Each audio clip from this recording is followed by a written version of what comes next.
자, 오늘은 이 사울의 모습을 통해서 자존심 그리고 자존감에 대해서 우리가 함께 나누며 기도하기를 원합니다. 첫째로 하나님은 자존감이 높은 자로 살기를 원하십니다.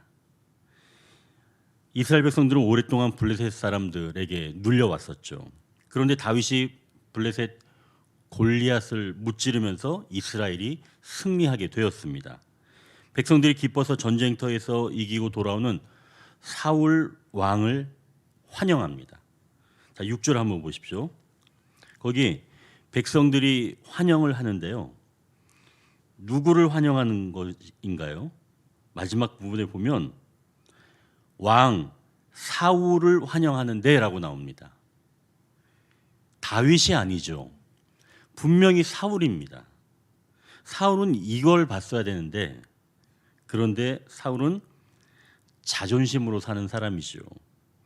여기서 달라지는 겁니다. 얼마 전에 제가 그 나태주 시인이 출간한 에세이집을 선물을 받았는데요. 그 책에 자존심과 자존감이라고 하는 그런 글이 있습니다. 그걸 좀 잠깐 나눌 텐데요. 자존감과 자존심은 얼핏 같은 뜻으로 보입니다. 자신을 높이는 마음으로 이해합니다. 하지만 실생활에서는 적용이 서로 다릅니다. 자존심이 사회생활을 하면서 타인과 어울릴 때 자신을 높이는 마음이라면 자존감은 혼자 생각할 때 스스로 높이는 마음으로 볼 수 있습니다. 그러니까 자존심은 다분히 상대적이고 외부적이라면 자존감은 절대적이고 내부적이라는 거죠. 그런데 한국인은 대체로 자존심이 아주 높은 편입니다. 특히 타인 앞에서 자신의 허술한 모습이나 부끄러운 면모를 드러내기를 두려워합니다. 이른바 체면 문화이죠. 사람에게 필요 불가결한 요소가 무엇인가 물으면 한국인은 의식주라고 대답을 합니다. 여기에 사실은 뜻이 있다는 거죠. 바로 체면 문화가 그대로 드러나는 말인데요.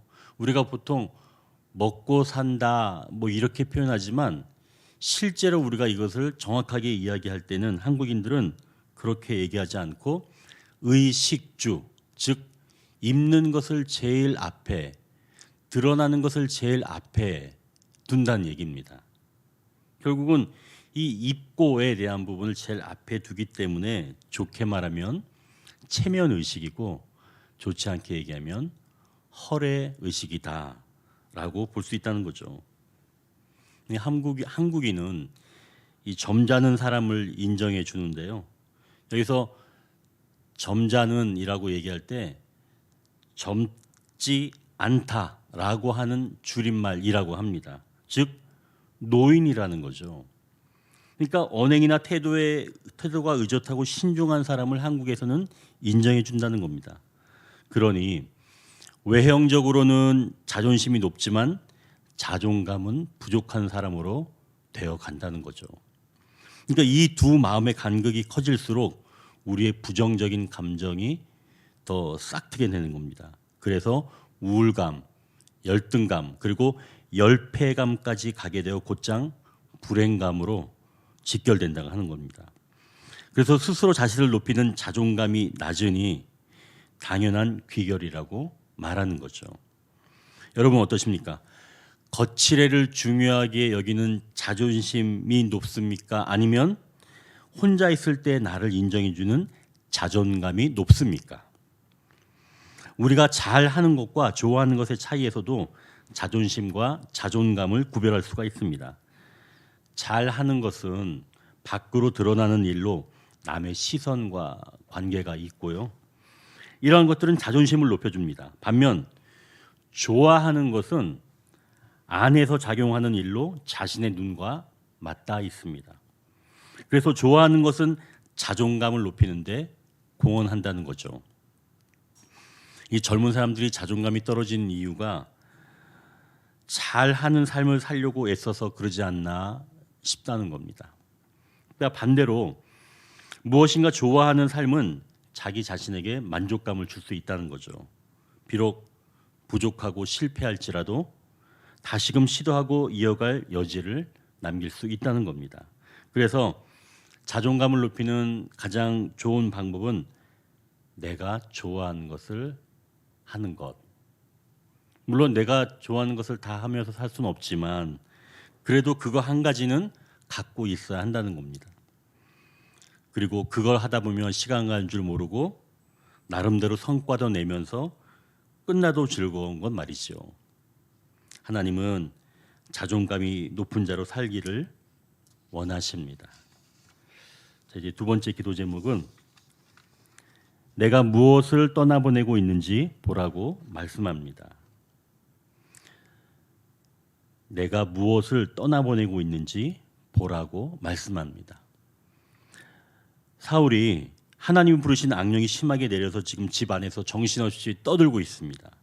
신하들은 급히 다윗을 불러서 수금을 켰지만 이번에는 소용이 없던 거예요. 사울은 손에 든 단창으로 두 번이나 다윗을 향해 던집니다. 한 번만 피하면 바로 그라고 도망갈 수가 있는데 다윗은 한 번 피하고 그 자리에 머물러 있었던 거예요. 그리고 사울이 한 번 더 단창을 던졌지만 다윗이 피하니까 이 사울은 다윗에게 하나님의 영이 함께 하게 되었는지 알게 되고 그때부터 두려워하게 되었다는 거죠. 사울은 이때 다윗을 떠나보내기로 결정을 한 겁니다.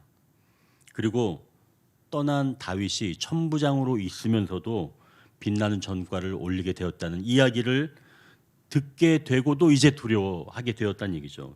결국은 같이 있을 때도 두려웠지만 떠나보냈는데도 두려웠다는 거예요. 자, 그러면 이제 사울의 아픔을 누가 치료해 주나요? 사울을 이해해주고 치료해 주었던 그 다윗을 멀리 떠나보냈으니 말입니다. 나를 약하게 만들고 내가 주눅드는 상황은 사실은 떠나보내고 싶어합니다. 누구나. 만약 나를 약하게 만들고 주눅드는 그런 것을 품거나 고백한다면 어떨까요? 하나님은 내가 무엇을 떠나보내고 있는지 보라고 말씀합니다. 이 낯선 장소에서 강연을 시작할 때 이 강사도 필연적으로 좀 긴장을 합니다. 어떻게 하면 좋은 강연을 할 수 있을까 생각할 끝에 망가지기 전법을 구사한다고 합니다. 이 정여울 작가는 국문학과 심리학을 공부해서 요즘 굉장히 좀 핫한 그런 작가인데요. 그가 이제 강연장에 가서 망가지기 전법으로 강연을 시작한다고 합니다. 그러니까 약한 모습을 그냥 보여주는 거죠. 처음 강연을 듣는 사람은 대부분 팔짱을 끼고 듣는다고 합니다. 그래, 네가 얼마나 잘하는지 내가 한번 두고 보겠어. 그런데 망가지는 전법을 구사하기 시작하면 그때부터는 팔짱을 풀고 얼굴에 미소를 띠면서 듣기 시작한다는 겁니다. 그러니까 자신의 장점 때문이 아니라 오히려 숨기고 있었던 약점 때문에 오히려 주변 사람들에게 진심 어린 사랑을 받을 수 있음을 고백하는 거죠. 더 멋진 나로 보이기 위해 가장하지 않고 있는 그대로의 내 모습을 보여줄 때 사람들이 또 한 발짝 다가온다는 사실입니다. 즉 취약성을 드러내는 순간 우리는 오히려 강인해질 수 있다는 거죠. 이 정여울 작가는 결점투성이며 스스로 콤플렉스 덩어리라고 말합니다. 하지만 자신의 최고의 장점은 내 결핍으로부터 내 단점으로부터 도망치지 않는다는 것이라고 자기가 이야기를 하고 있습니다. 자, 그럼 사울은 다윗으로 인하여 자기의 것이 빼앗길 줄 알고 멀리 떠나보냈죠. 다윗을. 그러나 사실 다윗은 가장 필요한 사람이었습니다. 자, 그러면 이제 자기를 치유해주고 회복시켜줄 그 다윗이었는데 그러니 내가 떠나보낸 것이 무엇인 줄 안다면, 살핀다면 나를 발견하고 이해할 수 있는 그런 길이 열리지 않을까요? 하나님은 그래서 내가 무엇을 떠나보내고 있는지, 내가 무엇을 떠나고 있는지 그것을 살핀다면 나의 상태를 알 수 있다고 말씀합니다. 내가 무엇으로부터 자꾸 벗어나고 싶어 하는지 말이죠. 자, 이제 세 번째 기도 제목은 나를 인정해 주는 분과 함께 할 때 자존감이 높아진다고 말씀합니다. 사울이 여인들의 노래, 사울이 죽인 자는 천천히요 다윗이 죽인 자는 만만히로다 하는 이 노래를 듣고 다윗을 그때부터 경계하기를 시작을 했죠. 그러자 바로 악한 영이 강하게 내리기 시작을 했습니다. 이때 다윗이 수금을 탔지만 효과가 없었지요. 그리고 사울이 또 곧바로 단창을 던졌는데도 다윗은 한번 피하였고 또 그러나 머물러 있었습니다. 바로 도망칠 수 있었지만 다윗은 기다렸던 거죠. 자, 일반적인 사람이라면 창을 한번 맞게 되면 도망가겠죠. 근데 다윗은 한번 거기서 기다렸던 겁니다. 왜 기다렸을까? 이때 사울이 알아봤겠죠. 이 사람이 보통 사람은 아니구나라고 알아봤겠지만 제가 보기엔 다윗도 그때 느꼈을 겁니다. 하나님께서 나를 지키신다. 분명히 그렇게 느꼈을 것 같아요. 한번 던지고 또 하나의 눈빛을 보면서 아마 다윗은 그런 절체절명의 위기 속에서도 하나님께서 나를 지키신다라고 하는 그런 생각이 아마 들었을 겁니다. 그러니까 사울이 더 두려웠던 거겠죠. 하나님께서 나를 보호하신다고 하는 그런 다윗의 그런 마음, 그 마음이 그때 분명히 들었을 줄 압니다. 나를 인정해 주시는 분과 함께 할 때 그때 자존감이 높아진다는 거죠. 이후에 사울이 다윗에게 천부장이라고 하는 직책, 전과를 올린 거에 비해서는 좀 낮은 그런 직책을 줬어도 다윗은 그것 때문에 불쾌해하지 않았습니다. 그보다는 오히려 주어진 일을 지혜롭게 잘 처리해 나갔죠. 그래서 그때도 알았습니다. 하나님 가운데 함께함으로 모든 일이 잘 풀어진다라고 알았던 거죠.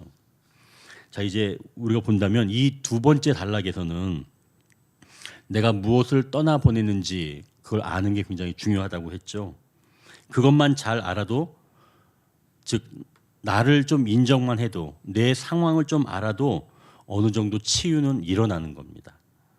그러니까 심리학은 사실은 그걸 이야기하는 거예요. 내 상태를 발견하고 인정하는 것만으로도 치유가 일어나고 회복되기 시작한다는 것을 말하는 겁니다. 그러나 우리 신앙의 세계는 온전한 치유를 위해서 나를 인정해주는 바로 그분과 함께 할 때 우리 자존감이 높아진다고 말씀합니다. 하나님과 함께하여 자존감이 높아지면 나타나는 그때부터 이 두 가지 특성이 있어요. 먼저는 대적이 나를 두려워하게 됩니다. 사울을 보십시오. 사울은 다윗이 하나님과 함께함으로 두려워한다고 말씀합니다. 하나님과 함께한다는 것 그 자체는 대적들에게 엄청난 두려움이라는 거죠. 또한 15절에 보면 그가 모든 일을 지혜롭게 감당하여 두려워한다고 말씀합니다. 그러니까 대적이 보면 하나님과 함께하는 이 자는 곧 두려움의 대상이 되는 거예요. 그러니까 이것은 그 사람이 아니라 함께하는 그 하나님을 보고 두려워하는 거죠. 이 대적들이 믿는 자들을 공격하는 것은 그만큼 이 대적들이 그 사람을 또한 또 하나님을 두려워한다는 것입니다. 그러니까 사실은 우리가 이 대적에게 공격을 받고 있다는 것은 그만큼 우리가 그들이 우리를 두렵게 생각하지 않으면 공격할 이유는 없다는 거죠. 그러니 내가 공격을 받고 있다면 그들이 우리 역시도 두려워하고 있다라고 봐도 무방하다는 겁니다. 하지만 대적들의 공격에도 하나님과 함께한 자들은 그렇게 쉽사리 넘어지지는 않습니다. 자, 또 한 가지 나타나는 특성이 있어요. 16절을 보니까 온 이스라엘과 유다는 다윗을 사랑하였으니 그가 자기들 앞에 출입하기 때문이었다고 말씀합니다. 즉 하나님이 함께하여 자존감이 높은 자들에게 나타나는 특성은 사람들에게 사랑받는다는 거죠. 13절에 다윗이 천부장의 직책을 받고 백성 앞에 출입하였다라고 말씀하죠. 출입하였다는 것은 왔다 갔다 했다는 겁니다. 왜 나를 천부장을 줬어? 너무하는 거 아니야? 왜 내가 이 직책이 이렇게 낮아? 아니 내가 원래 난 군대 장이었는데 이제 왜 강등된 거야? 이렇게 하지 않고 그래 나는 하나님과 함께 하셔 라고 생각하고 그 자리에서 그냥 천부장 일을 즐겁게 감당한 거죠. 그랬더니 16절에 지금 이스라엘 백성들이 다윗을 사랑하는데 그 이유는 다윗이 자기들 앞에 출입하였기 때문이다 라고 이야기를 합니다. 자기들 앞에 다윗이 출입하였기 때문에 아까도 얘기했지만 왔다 갔다 분주하게 일했다는 거예요. 마치 하나님의 복 받는 사람은 들어와도 복을 받고 나가도 복을 받는 것처럼 그렇게 이 다윗은 주어진 이 천부장의 직책을 낮은 계급이라고 생각하지 않고 백성들 가운데 출입하였기 때문에 백성들이 그를 사랑하게 되었다라고 하는 거죠. 나를 인정한 분과 함께할 때 내가 자존감이 높아지면서 그런 사람의 특징은 대적들이 두려워하며 가까이 있는 자들에게는 사랑받는 자로 살게 된다고 말씀합니다. 오늘은 이 세 가지를 우리가 살펴보고 함께 기도하기를 원하는데요. 이제 이 세 가지가 생각해 보면 순서가 있어요. 뭐냐면 하나님은 자존감이 높은 자로 살기를 원하신다고 했죠. 상대적으로 보이는 자존심도 중요하겠지만 그보다는 더 중요한 건 혼자 있을 때도 나를 높일 수 있는 자존감이 높아야 된다는 얘기죠. 그러니까 이거는 일을 통해서도 내가 좋아하는 것을 통해서도 우리가 자존감을 높일 수 있다라고 하는 건데요. 그렇다면 이거는 내가 좋아하는 것 그것을 통해서도 내 자존감이 높아질 수 있으니까 이것은 사실은 세상 학문에서도 나오는 이야기입니다. 또 두 번째, 내가 무엇을 떠나보내고 있는지 보라고 말씀을 하는데요. 내 연약한 모습을 감추기 위해서 내가 어디서 자꾸 벗어나려고 하는지 그것을 확인하면 나를 알 수 있다는 거죠. 그러나 그보다는 오히려 나의 연약한 모습을 드러낼 때 그 연약함이 강인함으로 바뀔 수 있다는 얘기죠. 내가 연약함, 결핍으로부터 도망치지 않고 담대하게 맞서는 것 이것이 곧 자존감을 올릴 수 있다는 겁니다. 그러면 이거는 나도 할 수 있는 거예요.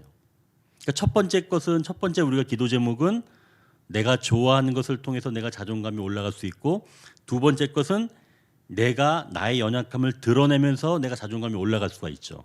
자 이제 세 번째는 내가 인정해 주는 분과 함께 할 때 자존감이 높아지는 건데요. 이것은 첫 번째, 두 번째 것은 일반적인 세상적인 방법이라면 세 번째 것은 정말 나를 인정해 주는 분 바로 주님과 함께 할 때 내가 자존감이 쑥 그냥 올라가는 게 아니라 쑥 올라갈 수가 있다는 이야기죠. 물론 나를 인정해 주는 다른 사람들, 가족들, 가까이 있는 분들도 좋습니다. 그러나 절대적으로 나를 인정해 주시는 바로 그분만이 나의 자존감을 높여주시고 나를 지탱해 주신다라고 하는 거죠. 이제 우리가 이 세 가지 내가 좋아하는 것 또는 나의 연약함을 드러내는 것 또는 나를 인정해 주는 그분 이 세 가지를 놓고 우리가 오늘은 하나님 저의 자존감을 확인하고 더 높아지기를 원합니다. 그러면서 이 말씀으로 나와 또 가족을 위해서 우리가 또 함께 기도하는 시간 갖기를 원합니다.